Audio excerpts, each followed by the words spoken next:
to Grumpy John's Garage. Welcome to Grumpy John's Garage. As you see in the background, the chassis is uncovered. Well, a bit of it, the front axle to be precise. Let me show you a boo-boo. So story is, got the brake pipes on across the axle and then found out that the mountings for the flexy hose wasn't there. When I first done the axle, when I was restoring it, I ground off old lumps that they had added on, brackets and bits and pieces onto the axle, and I shaved it all off and made it all nice, but forgot about the brackets. Over time, I've forgotten all about it. So what did I do? Fit the axle and painted it, didn't I? So realised that I haven't got the brackets, and then I've started to build it up, wanting to put on the hubs and stuff like that, and then realised I've got to put the brackets, but I don't have them because they weren't on it, the car, but they were. When I looked through old photos, like maybe a month ago, I found old photos, the flexi hoses with these bits on it. These bits here. But you can see they've been chewed up, they've been burnt off with a burning torch. I never did that. It just so happens that one of the viewers, Billy, he was up on a veterans weekend with his ex-army buddies. I chatted to him and he was talking about buying it. He bought a new axle and he gave me a picture of an impression of the axle. This is before I found out that I had these extra bits. So he done that, measured it all for me, even took a picture. I'll put a picture up on the screen of his axle so that I could get a visualise of what it looked like. Thank you, Billy, for doing that. I still haven't received the letter that you sent, the original bit of paper with the impression on it. Still haven't received that. I was able to make these. And you can see it's got the kick. You can see that on the picture that Billy gave me. So, take you over to the axle and I'll show you. Going to need flexi hoses, pipes and clips. So let's have a look. Oh, I'm going to sit down for this. In the axle you've got the flexi hose there. That's going to the brakes on the main circuit. Then it comes down here to this brass junction. That one pipe goes across the axle to the other brakes. So what we need in there is the brake pipe. So that goes in there.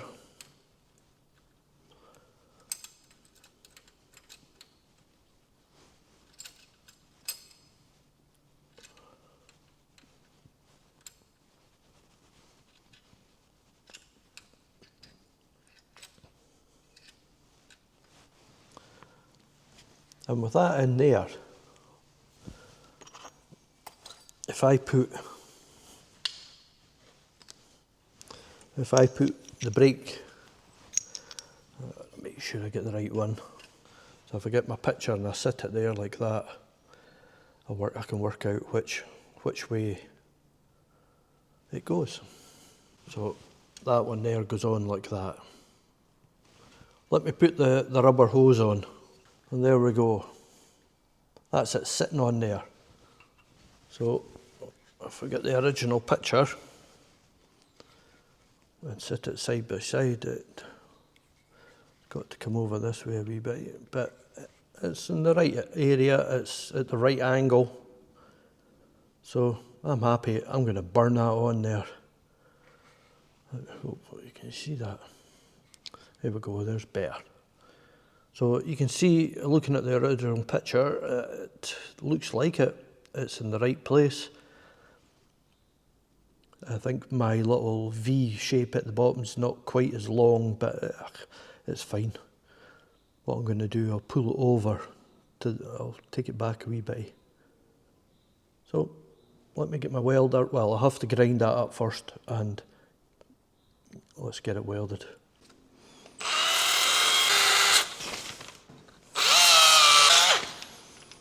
It sits at that angle because you've got a cage that comes across here and that brake hose goes in there like that, and so when it turns, that's all it is.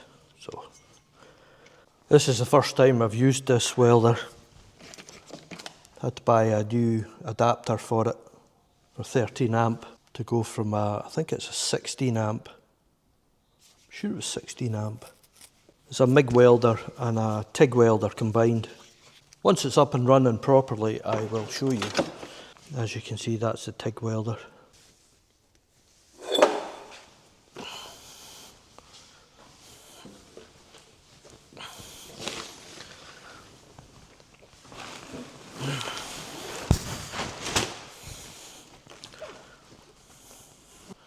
How do you switch it on?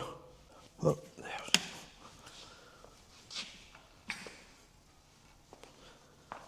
Jesus, quiet. Oh, no it's not. Just going to give it a wee practice just on this bit of steel.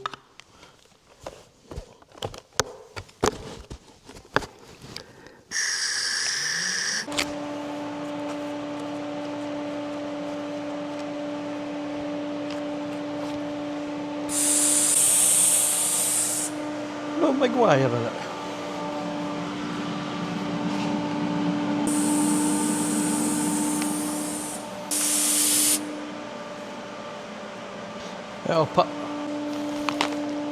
I think I'll put a new tip on it. I've only got a couple left.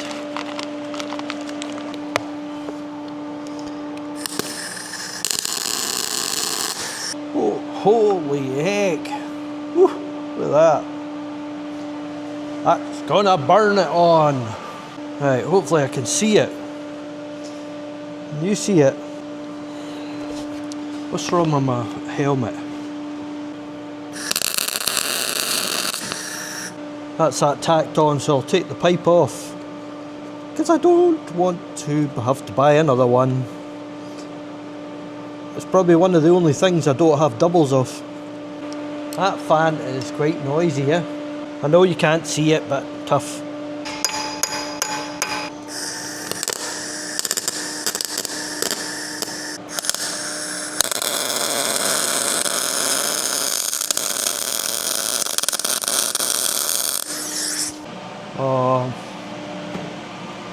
I keep touching that. I keep pressing the buttons on the end there and adjusting the speed, that's why it's so... But what a topper of a weld. That's why it's so heavy duty weld, because I'm putting the speed of the wire up. Record on that other side.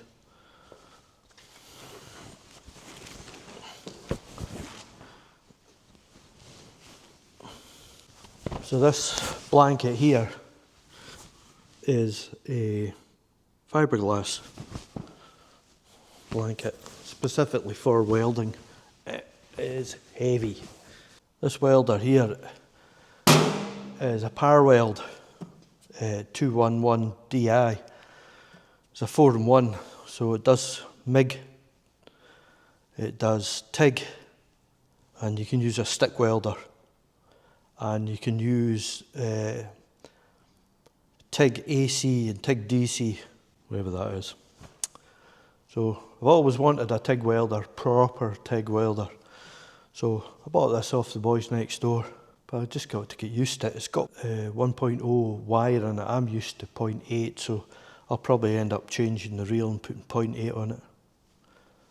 Unless I get used to it. Let's take a look. There we go. Tiny wee bit of slag in there.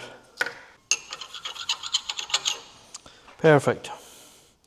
That weld is not going to break. There you go, another weld as well. That's not going to come off. That one looks at a wee bit. If I have to bend it, I bend it a wee bit, but at least there's no slag on that ball anyway. What I'll do, I'll fit the rubber hose on this side because it was cooled down. Just to let you see.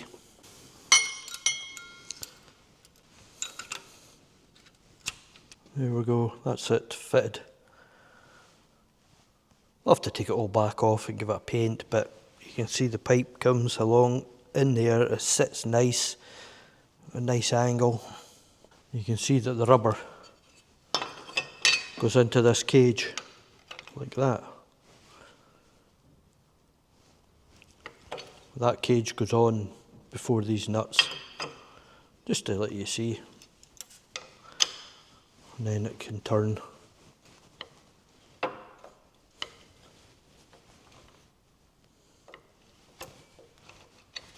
Perfect. More painting to do, again. But as you can see, I tried to wrap it up as much as I could when I was doing that respray of the camper van that hopefully you've seen. If you've not, go back to it. Camper van, it was a works van that I'd done a two-tone on it. And I thought I'd wrap this up enough, as long as it's not in my bumper. I hope not. No. It's not in my bumper, so I'm fine. I'm happy. The thing is, jobs like that are paying my wages and paying the rent and paying Jeep parts. So that's it done. And as you can see here, this is done. There's no play in it, there's no side to side I tried to do it. It's something I've always looked forward to doing. There's probably half a dozen things that I've always wanted to do on my Jeep, and this was one of them. I couldn't figure it out. It was totally different to the steering box. I watched Let's Build a Willys Jeep, but he was the main one I like, because I like the way they do it, nice and calm and nice and straightforward. I like that, that's the way I like it, but I just couldn't figure it out. And with that, getting off the wee subject of brakes onto hubs, I'd like to thank you for watching. I'll catch you in the next one.